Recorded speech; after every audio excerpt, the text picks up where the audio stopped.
If you enjoy Jerusalem Unplugged, you may also like to listen to Stories from Palestine podcast. My name is Crystal. I'm originally from the Netherlands. I am married to a Palestinian and I live in Beit Safafa between Bethlehem and Jerusalem. I studied history and tour guiding and I produce a weekly podcast called Stories from Palestine. You can find it on your favorite podcast player or go to the website storiesfrompalestine.info. Welcome to Jerusalem Unplugged, the only podcast dedicated to Jerusalem, its history, and its people. Your host, Roberto Mazza, will bring you guests discussing their relationship with the Holy City. A journey through history, society, feelings, and hopes for the future. Follow the podcast on all social media platforms at Jerusalem Unplugged.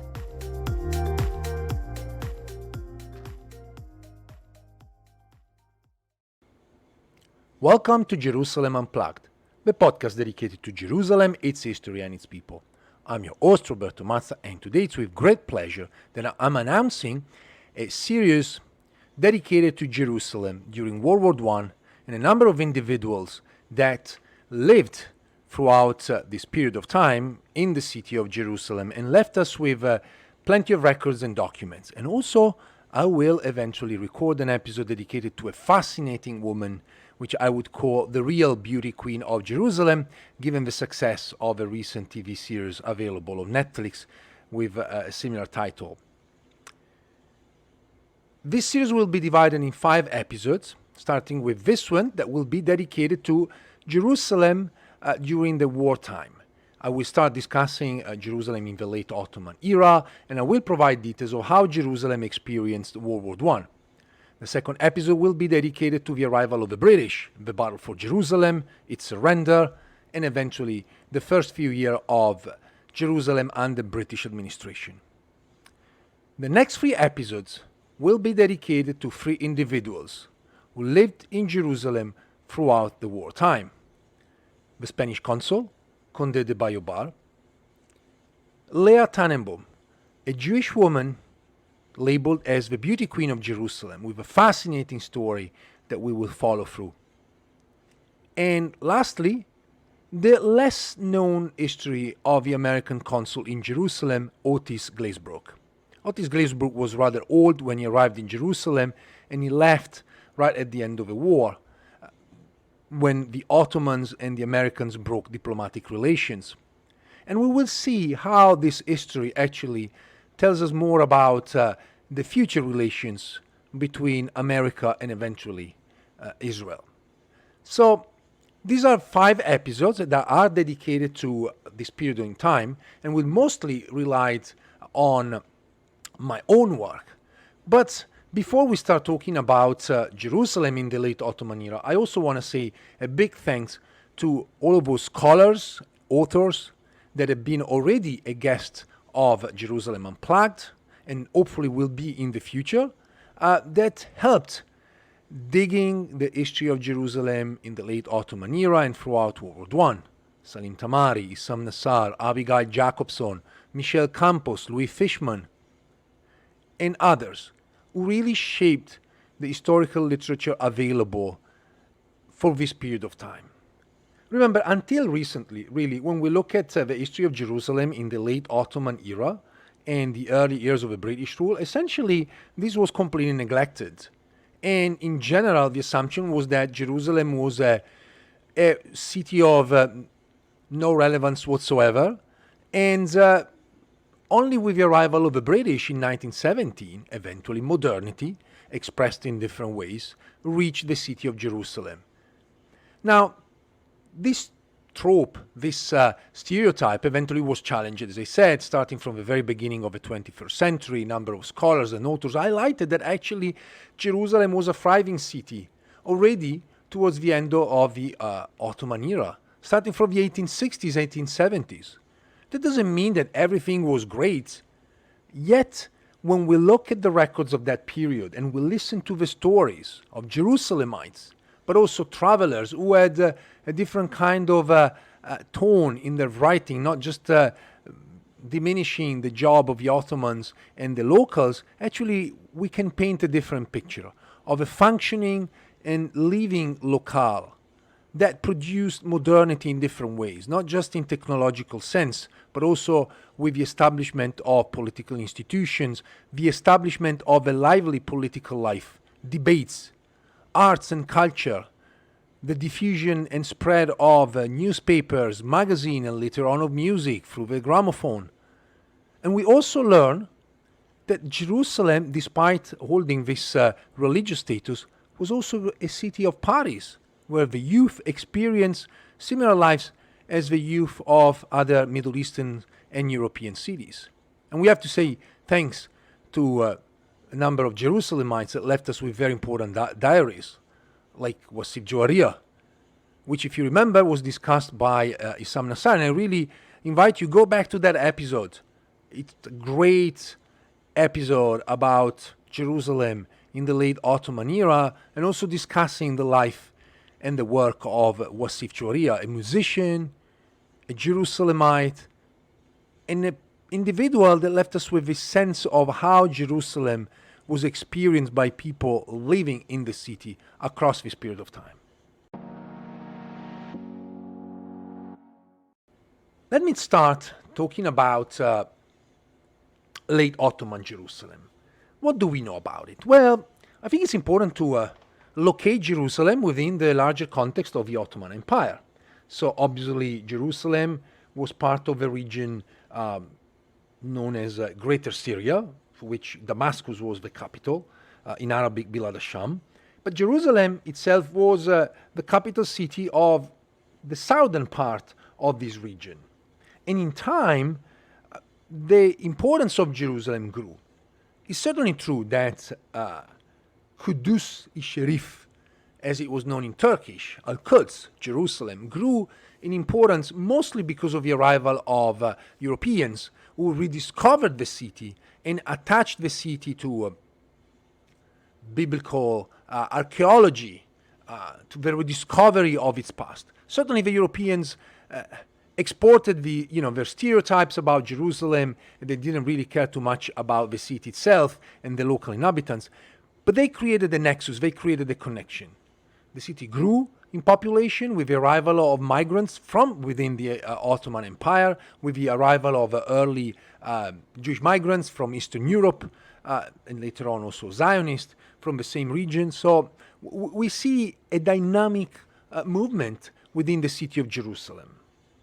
And that also marked the transition from this sort of a neglected city within the Ottoman administration into one that played a major role. The Ottomans understood the value of Jerusalem for the Europeans and also for themselves, and so began to play a different role and to pay more attention to the importance of Jerusalem.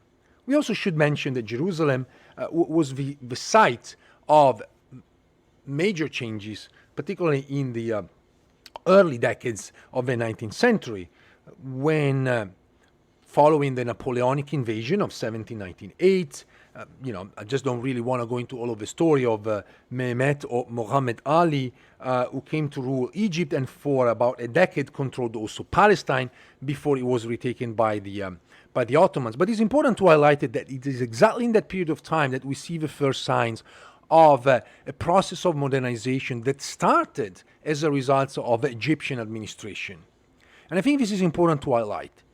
Certainly it's important to see and understand the contribution of the Europeans towards starting this process. But we also have to understand that this process was started by local forces who took advantage of this period of transition and tried to make changes that will benefit themselves and their communities for years to come. The Egyptian administration of Jerusalem lasted only a decade, really, between 1831 and 1840, but its effects really should not be underestimated.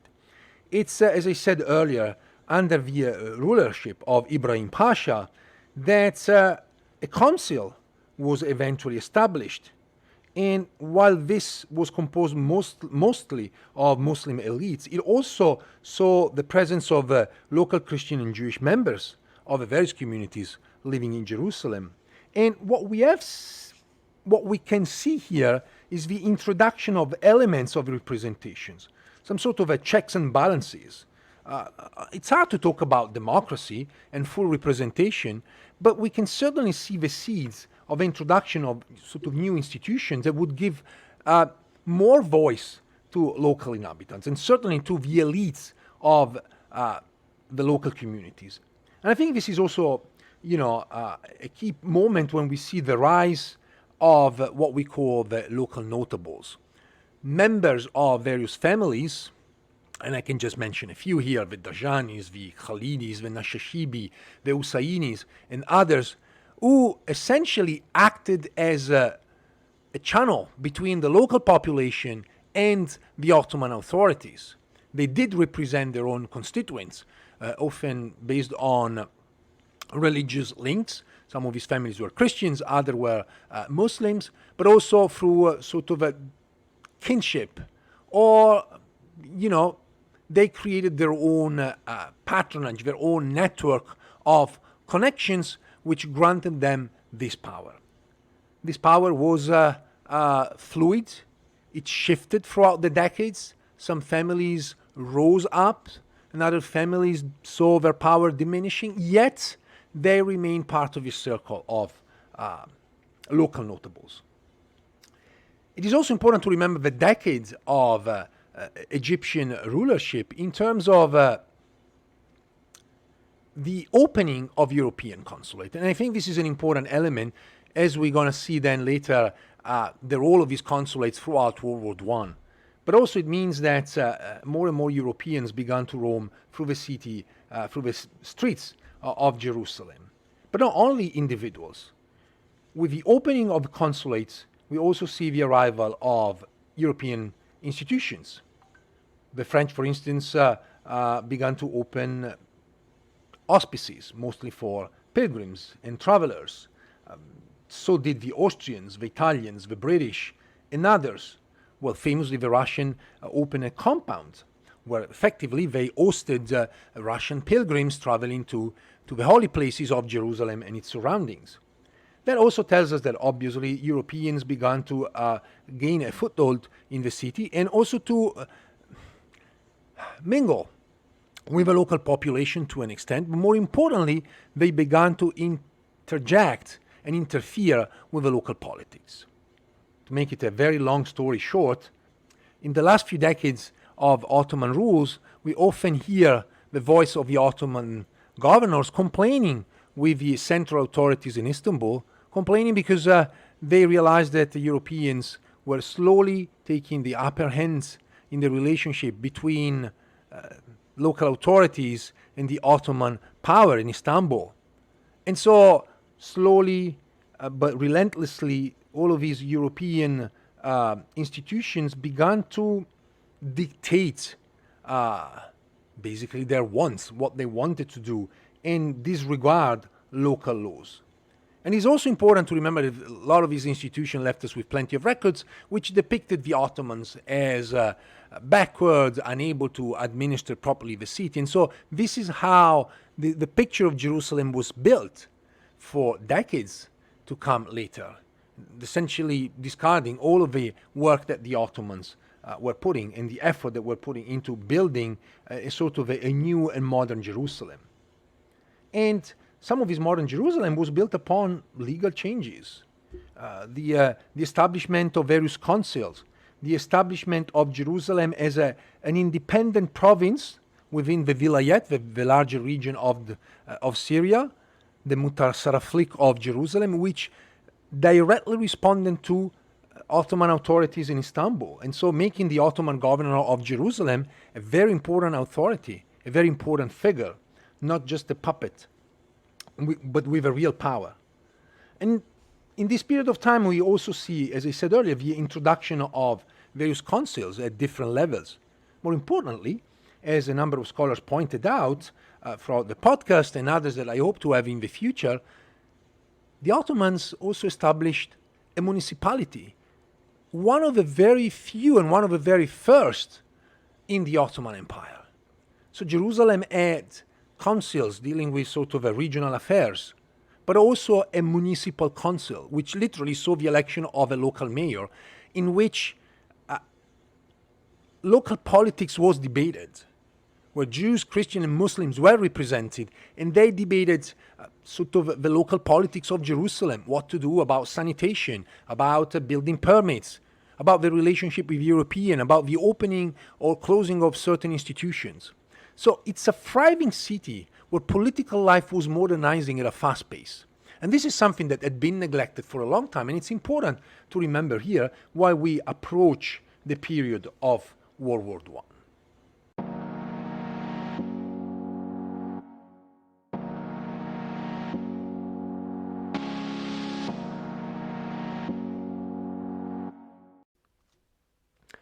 In August 1914, news of the events unfolding in Europe reached Jerusalem. Following the assassination of the heir to the Austrian throne, Franz Ferdinand, as we know, there was this kind of a diplomatic mechanism that led a number of European countries to declare war against each other. Now, obviously, the war did not just start as a result of diplomacy, it was the result of choices made by the leaders of these countries. At this time, the Ottoman Empire chose what we may define as armed neutrality. Essentially, they chose to remain neutral, but at the same time began to mobilize. We must say that the Ottoman Empire had been mobilized for military action at least since 1908. First with an internal revolution that led the Young Turks and then the CUP, the Committee of Union and Power, to take sort of the government and re-establish the constitution in 1908, but also through proper military action following the invasion of Libya by the Italians, and later on in 1912 and 1913, the First and Second Balkan Wars. It's true that the Ottoman Empire was mobilized in a sense that they had a core of soldiers that were ready for military action, but certainly they lacked resources. And it's probably the reasons why they chose sort of neutrality at the beginning of the conflict. Besides, it was unclear how long the conflict would last, and it was also unclear if there was one side that could have been stronger than the other. So the Ottoman had a choice here. They were looking at, obviously, the Germans and the Austrians, and on the other side, the traditional allies, France and Britain, which were also allied with sort of the arch enemy of the Ottomans, the Russians. So here they are, and Jerusalem just played this quiet role within the empire.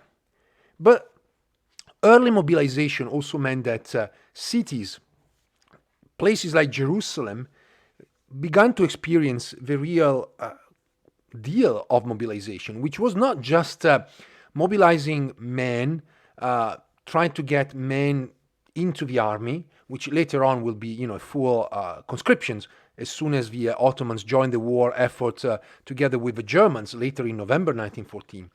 But at the beginning was the idea to requisition material, to start getting ready for a possible conflict, and more importantly, to use the ideological value of Jerusalem as a holy city in order to defend the holy places.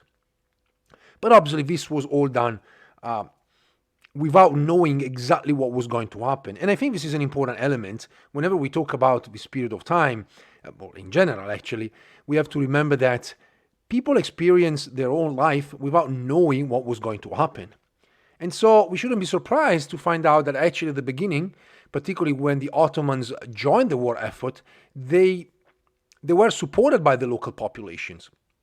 And in general, following the abolition of the capitulations, which were part of this mobilization process, population of Jerusalem and all of our other Ottoman cities were happy, particularly in relation to the abolition of the capitulation, which were considered like a restrictive measure and an interference in several areas. The thing is, the capitulations, which were essentially commercial treaties signed from the 16th century onwards by the Ottomans with European countries, then turned against the Ottomans. And these had an impact on the daily lives of Ottoman citizens, whether in legal terms or in financial terms or in commercial terms. So the abolition of the capitulation certainly played a major role in providing a sort of a positive attitude for the Ottomans towards the conflict. But that doesn't mean that people were, ready for war, or they had an appetite for war. That's a long shot between the two. Let's now focus on Jerusalem. And I think it's worth remembering that Palestine was bordering British-occupied Egypt. So essentially Jerusalem, while it was certainly far away from the front, it could be considered a city at the front, because basically between the Suez Canal and Jerusalem, we have only a few cities, Gaza on the coastline and Beersheba, which was by then a rather small town in the desert. So essentially, Jerusalem acted as this sort of center between the front and the internal front of the Ottoman Empire. So from August 1914, the mobilization of material and ideological resources started to affect Jerusalem, and also obviously involved the civilian population. Officially, the empire, remember, was still neutral, but obviously, as I mentioned earlier, the CUP government knew that this situation would not last, and they were obviously making arrangements to join the war effort one way or another. So the first step that the Ottomans took to establish the framework for mobilization was actually to declare martial law. So on August 3rd, 1914, the governor of Jerusalem, Majid Shevket, issued the following instructions. Martial law has been declared in the district of Jerusalem owing to the proposed mobilization of troops. The military authorities have undertaken to preserve peace from now on, and whoever disobeys the orders of the government or disturbs the peace will be court-martialed. Carriage of arms and firing inside the town is forbidden, and whoever hides in his house deserters or animals or does not give information of their whereabouts, if it is known, will be court-martialed. Those who wish to go away must apply for the military bureaus where they are registered and obtain a permit. Whoever attempts to travel away without permit will be conducted to the court-martial, even if he is not subject to military service. Now, these are all basic rules essentially to start restricting movements, and also making sure that individuals, particularly men, would be available for potential conscription. In fact, a few days later, on August 8, 1914, the governor of Jerusalem again made a general call to arms for all men born between 1872 and 1893, including Ottoman subjects employed by foreign consulates. So essentially everyone. So Christian, Jews, all who had been working for foreigners, all who were Ottoman citizens were called to arms. And now, by the order of the Minister of War, as I said, Jews and Christians too, up to the age of 45 years, were called for military service. Now, we must differentiate here. Generally, Muslims fought in the war, where Christian and Jews were often called to serve in labor battalions. So some of them did see military action and combat, but very few. In theory also, Christian and Jews could pay an exemption tax, which was quoted around at 30 Turkish lira, and an extra tax of 10 Turkish liras for munition. So essentially they had to pay 40 Turkish liras, which was a massive amount of money for an individual. And this request was too high, and so it was almost impossible for regular individuals to pay. Obviously, those that had enough wealth, they did, and essentially skipped, but the largest majority of Jews and Christians served in the Ottoman army. And I like here to point out that individuals like David Ben-Gurion, for instance, served in the Ottoman army. So the founding father of the state of Israel, right? And so here we are, and many others. I already mentioned Wasif Juwaria. We'll see him. That will very important memoirs that he left with us in order to see what happened in Palestine under the British, but obviously also under the Ottomans. And he too served in the Ottoman army because we're not able to pay this tax. Now, some escaped, obviously, and the enlistment was carried out by the local gendarmerie under the control of the municipality, which tells us of the effectiveness of these institutions. And we know that the headquarters of the Fourth Army, which was led by Jamal Pasha, was stationed in Damascus. And it looks like at the beginning, actually, the conscription process was rather successful. In fact, we know that maybe around 16,000 troops conscripted throughout Palestine gathered in Nablus in late August. Now, this is just the beginning.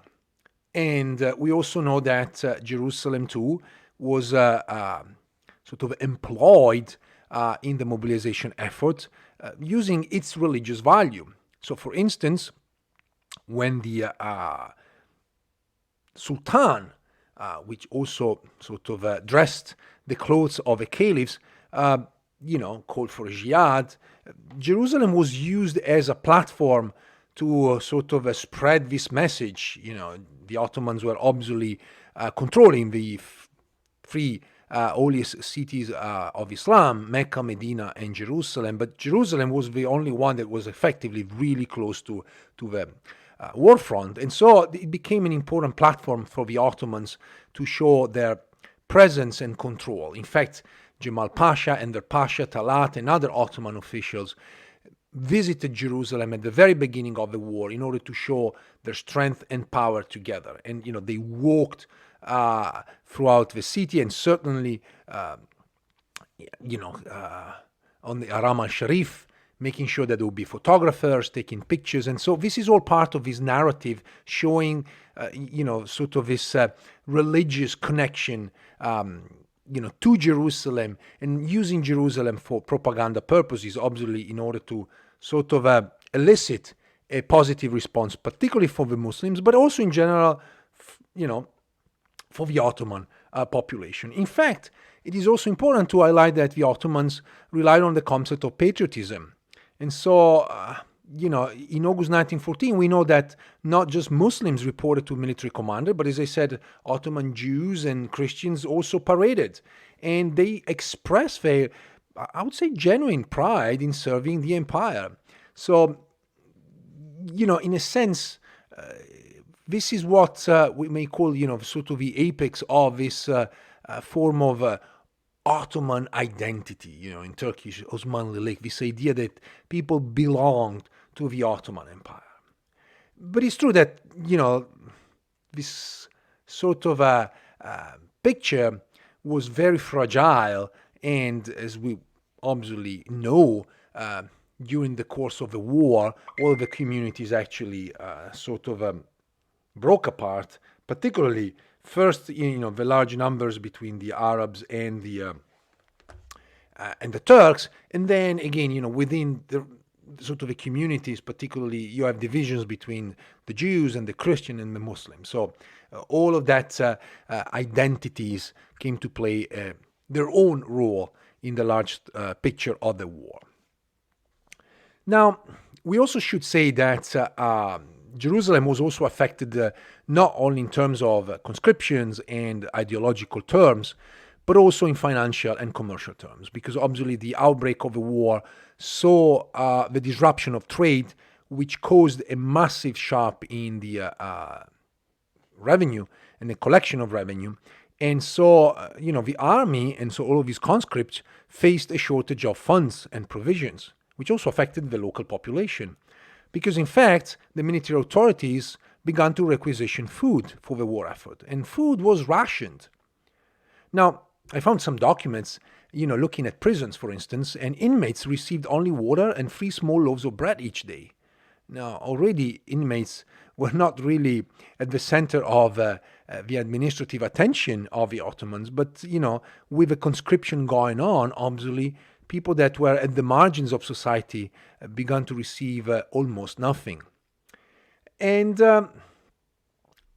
obviously, to an extent, there is a sense that the Ottomans understood that the situation was not great, and the Ottomans showed a measure of leniency towards, some of the subjects, and they were trying to sort of appease the population. But also they were very concerned about, raising a proper army, raising the money, and raising the resources to support the army.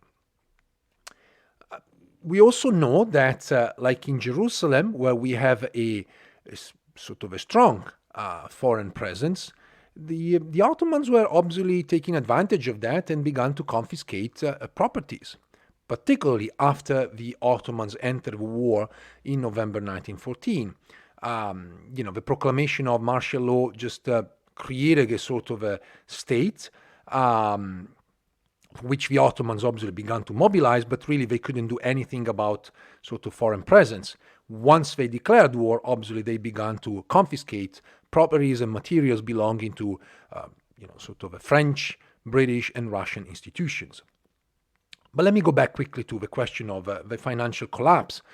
Prices of all commodities began to rise. So basic foodstuff like rice and beans increased by 40 and 50% respectively. And coal, which was used for domestic purposes, also increased by 50%. So local traders, who were mainly Christian and Jews, specializing in the sale of soap, oil, and obviously tourist souvenirs, were suffering because obviously nobody then traveled to Jerusalem. And Muslim traders, who were mainly involved in the sale of agricultural products and general foodstuff, actually fared the worst because they not only saw, sort of a trade coming to a stop, but they had their goods taken by Ottoman authorities. And lastly, men working in the field were now conscripted. So the whole production process simply stopped. And as I said earlier, we also have to look at space. So Jerusalem, being a city now mobilized, saw the Ottoman authorities coming and obviously seizing buildings. At the beginning, just open spaces for military purposes, and some Ottoman official institutions like schools were taken over. But it's from later on, from October, November, when eventually we see the Ottomans joining the war effort, that we really saw a full occupation of schools, guest houses for pilgrims, hospitals that were all converted into barracks or military infirmaries. We also see that they began to occupy religious buildings, even though, not necessarily they were part of the war effort. So the Franciscans, belonging to the Custody di Holy Land, reported in September 1914 the local authorities had seized convents and hospices. And, what they did was basically to take clergy living in, different institutions and gathering them together in one so that they could take over, the rest, whether Franciscan schools or... Now, the urban landscape change. In fact, and this is an interesting point for those interested about in environmental history, about 40 cannons arrived in Jerusalem, and this machinery required a lot of space for maneuver. And obviously, the city of Jerusalem changed its landscape essentially, because now the city is a militarized city where the presence of weapons is fairly visible, and also space has been occupied by these weapons.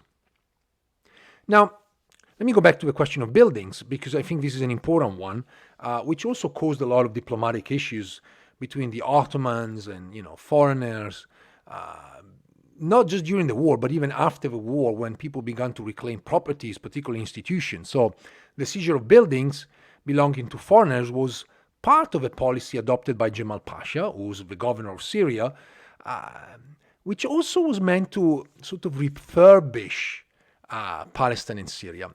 Jamal Pasha is an interesting character, and he had great ideas about also urban planning. So for him, it was not just the idea of seizing a building for military purposes, but also to sort of modernize the city, to change the look of the city, and also to establish, obviously, Ottoman authority in the city and kick out, obviously, foreigners. For instance, Notre Dame de France, which is a beautiful building just outside the walls of the old city of Jerusalem, was turned into a resting station for Ottoman troops. Local monuments were placed under renovation and restoration. So again, to sort of beautify the city. And the Greek Catholic Church of St. Anne in the old city of Jerusalem was turned into an Islamic school to show that there was a restored Ottoman authority over the city. Yes, Europeans had a large presence, it was an important one, but actually this was an Ottoman imperial city. And I think this is an important element to remember. And another element in the process of mobilization is also the question of censorship. Now, obviously, the Ottomans wanted to prevent the circulation of any anti-Ottoman and anti-Turkish propaganda. So local newspapers such as the Arabic Al-Karmil or the Hebrew Al-Hadut were all closed down, and the publishers were arrested because basically the editors were accused of publishing anti-Ottoman articles. The Ottoman authorities also shut down post offices, which by then actually were run by European countries, France, Britain, but also those Ottoman allies like Austrian German post offices were closed. And the Ottomans wanted to reestablish their own authority and control. So obviously an Ottoman post office was open and all of the others were closed. The point is that really they wanted to centralize the service in order to show that they centralized the power. The Ottomans entered the war in November 1914, as I said, which was a period of considerable uncertainty regarding the future. Remember, no one knew what was going to happen, so it's easier for us now to look at how things have unfolded. But there were celebrations staged by the Ottoman regime, which up to a point were shared by the local people. They thought this war would actually provide some benefit, not just to obviously Jerusalemites and Palestine, but to the Ottoman entity at large. And some also saw the war as a possibility to establish some sort of an Arab identity, and a strong one within the Ottoman Empire. Obviously, there were all of these ideas what to do next, right? They couldn't have foresaw any idea that the Ottoman Empire was going to collapse. And once the war was declared, what is interesting is that actually people went back to their daily activities. There was some pessimism, there was anxiety, there was some celebration, for this effort. Mobilization was over. And the war was now coming. Now, the period of the war, so essentially between 1914 to December 1917, when the British have arrived, is a period where we don't have direct, sources describing all of the events that took place in the city. There are some chronicles left by clergy, particularly Catholic clergy. We do have memoirs of Wasif Jawaria. We have the diary of Isman Turjman and the diary of the Spanish consul Ballobar, some notes left by the American consul, and documents left by the Ottomans and the Germans. They give us a sense of what happened in Jerusalem during the war. And I want to focus just on a couple of points here. I think the most important element to remember is the invasion of locusts. Many, after the war, began to remember World War I and the period of the war in Palestine and in Jerusalem as the invasion of the locust of 1915. In 1915, just as regularly happens, there was an invasion of locusts, which, coupled with the blockade of the Mediterranean caused by the Allied, essentially starved to death Palestine and Jerusalem. Food was no longer available. Crops were simply eaten literally by these locusts. And while there was food available, particularly in other parts of the Ottoman Empire, this food was, in the hand of war profiteers, which sold it at the black market for outrageous prices, and not much reached Jerusalem. And so what we see is a city that is essentially starving. We have plenty of stories circulating and told by all of the different people that I mentioned earlier of people dying on the streets, women that were falling into prostitution in order to grab as much as they could in order to feed their children. We also have terrible stories, and I must say there is not much evidence other than, again, they've been reported as a sort of gossip of Cannibalism, stories that suggest that, mothers, in order to sustain themselves and feed other children, they actually ate their children. Now, we don't know that, but I think it gives us a sense of a gruesome period that Jerusalemite experienced between 1914, the late 1914 and late 1917. So this period certainly, was extremely problematic. We also see Jerusalem being mobilized, as I said earlier, in terms of ideological values. And with the Ottomans turning into a Turkish language and Turkish ideology, we see this development of Turkification, which clash with the development of Arab nationalism in Palestine, and particularly in Jerusalem. So Ottoman authorities, led by Jamal Pasha, often arrested and executed publicly Arab nationalists. Jerusalem was not the same as Beirut in Lebanon, where dozens of Arab nationalists were executed. But quite a few were executed too in Jerusalem. And often we have pictures taken of these executions, notices displayed throughout the city and throughout Palestine, essentially telling people, look, this is what happened to Arab nationalists. If you don't change, if you keep promoting this ideology, this is what is going to end up to you. And so, in a sense, you may say that this policy was counterproductive because Arab nationalism kept developing throughout Palestine and certainly in Jerusalem. We also see, and I think this is important, is the other side of the coin.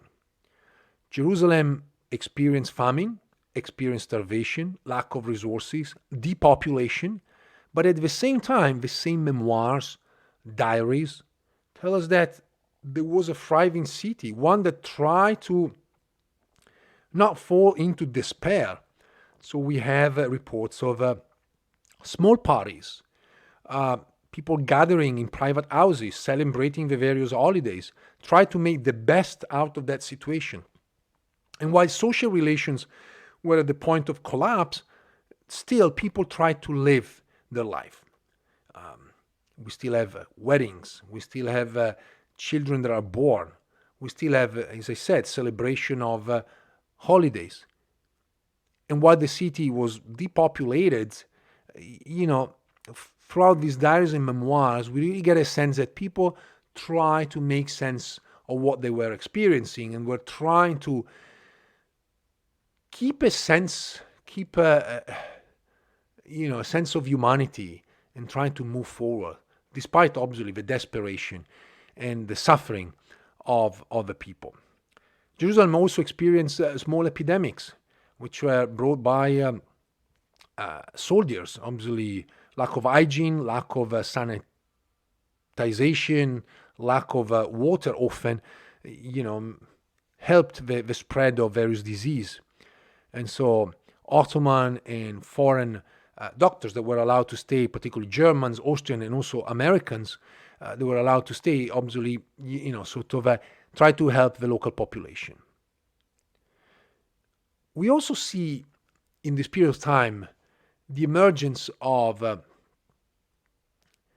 different kind of relationship between the community. Obviously, people are living together. There is no opening up to the rest of the world. People that left, and there is no really major influx of new people other than a few migrants from different parts of Palestine, and certainly the soldiers traveling in and out the city. But people obviously found themselves sticking together, and brought people closer.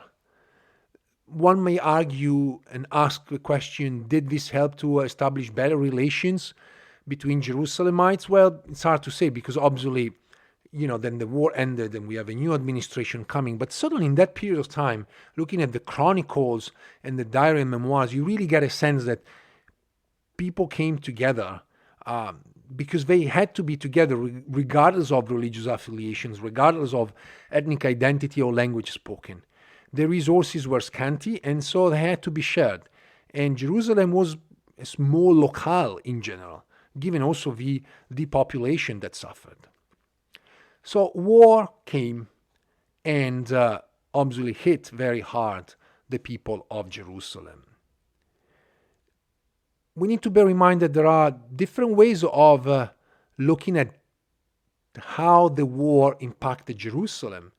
One may say that there's also some sort of a positive element, because eventually, if you look from an inside perspective, well, you see that it's a moment that led to the formation of certain ideologies and sort of a rooting of Arab nationalism, but also the strengthening of Zionism, particularly amongst the Jews that lived in that period of time. Again, this is all said after the war. And I want to just remember the podcast we recorded with Louis Fishman. And he made a very important point, saying that we always have to remember that regardless of the situations, Ottoman subjects, Christian, Muslims, Jews, none of them could foresee the end of the Ottoman order. So they all worked and lived throughout the war thinking that obviously there were going to be changes after the war, but they couldn't foresee the end of the Ottoman order. So in a sense, the war did not prepare them to the end of that Ottoman order, but it prepared them for something to come, which was unknown, but not to the end of the Ottoman order. That was a sort of something that came out of a surprise towards the mid-late 1917, when at some point it became clear that the Ottomans were no longer able to preserve their Ottoman unity. And at the same time, we can say, well, probably already the Turks, so the Turkish component of the Ottoman Empire, which was sort of the one in control, really, they began to plan the future. These policies of Turkifications we massively affected Palestine and Jerusalem, as Turkish was essentially the only official language recognized in the Ottoman Empire during the war. They were making a point that the empire had to change and become Turkish in order to survive. So obviously we have different ideas here. In the next episode, we will look at the British arrival and the British conquest of Jerusalem in 1917. But before discussing those events, I will try to wrap up a few ideas about the value of Jerusalem in European terms. Essentially, we will try to look at why did the British put so much effort in order to get Jerusalem? What was the role in Jerusalem in all of the British and French wartime planning? The Sykes-Picot Agreement, the McMahon Correspondence, the Balfour Declaration. Obviously, Jerusalem played different roles in all of these documents. And that will also help us to understand better British occupation of Jerusalem and the military rule up until 1920. I hope you enjoyed this first part of Jerusalem in World War I, and stay tuned for part 2, the British conquest of Jerusalem, December 1917. Thank you. Thanks for listening. If you enjoyed this episode and you'd like to support the podcast, please share it with others on social media or leave a rating and review. To catch all the latest, follow us on Instagram, Twitter, and Facebook @Jerusalem Unplugged. Thanks, and I'll see you next time.